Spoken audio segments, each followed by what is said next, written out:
Good morning. My name is Lee Napoli. I'm the owner of Choco Lee Chocolates in Boston, Massachusetts.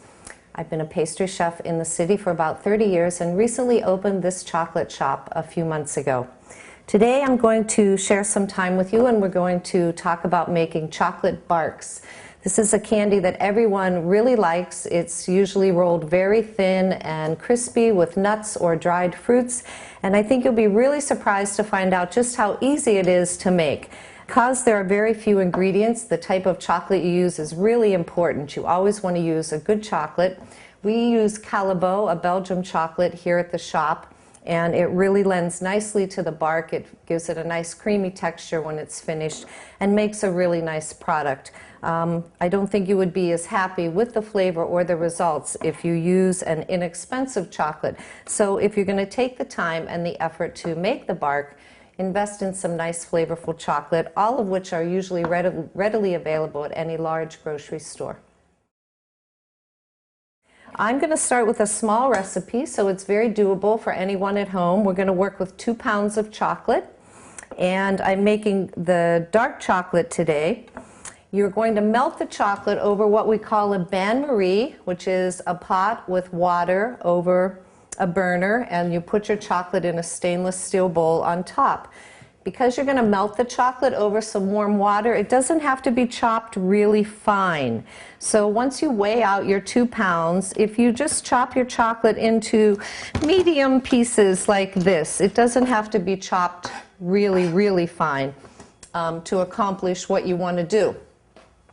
You can also buy the chips if you'd like to buy the chips at the store, and then you don't have to chop the chocolate, but you need to be careful if you buy the chips because they're so small they will melt really quickly over the burner, and sometimes they will seize on you, which means turn into a solid instead of melting down to a liquid.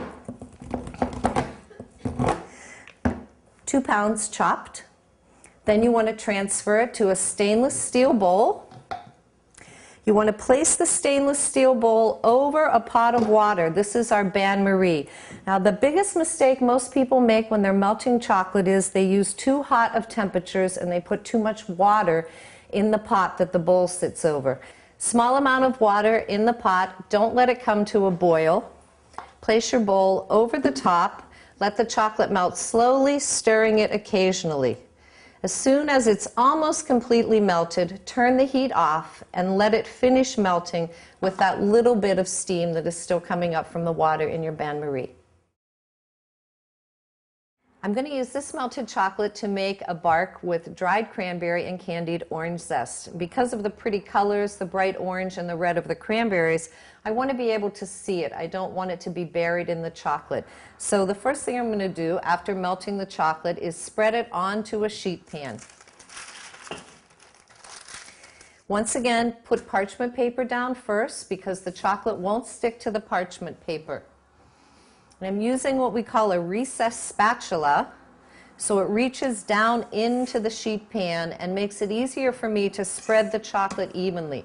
If you don't have this and you only have a regular spatula, turn the sheet pan upside down, put your parchment paper, and use this side. And that will enable you to try to spread the chocolate the same evenness if you don't have the recessed spatula. Put some of the chocolate. And again, be careful not to put too much. You'll be surprised. This amount I have on here, remember, it's a bark. You want it thin. So I've spread the chocolate. It's all pretty much even. Again, the nice thing about bark is it isn't an exact science. And before the chocolate hardens, I'm going to take my candied orange zest and sprinkle it.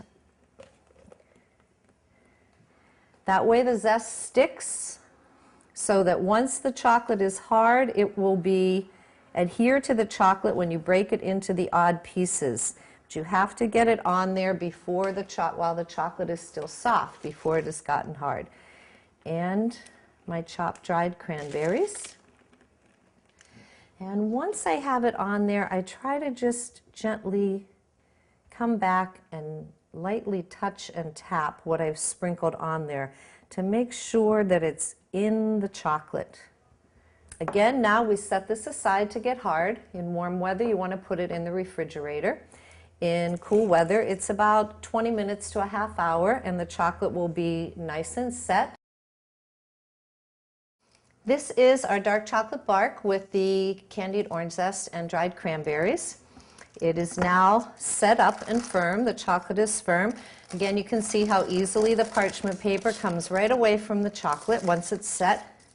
And now all you have to do is break it into odd pieces. And again, just put it on a plate or a platter. A box is nice. As a gift, a decorative tin is nice. And again, what's nice about the bark is you get all the unusual shapes. And that's what everybody, I think, likes. It's just very artisan looking and delicious all at the same time.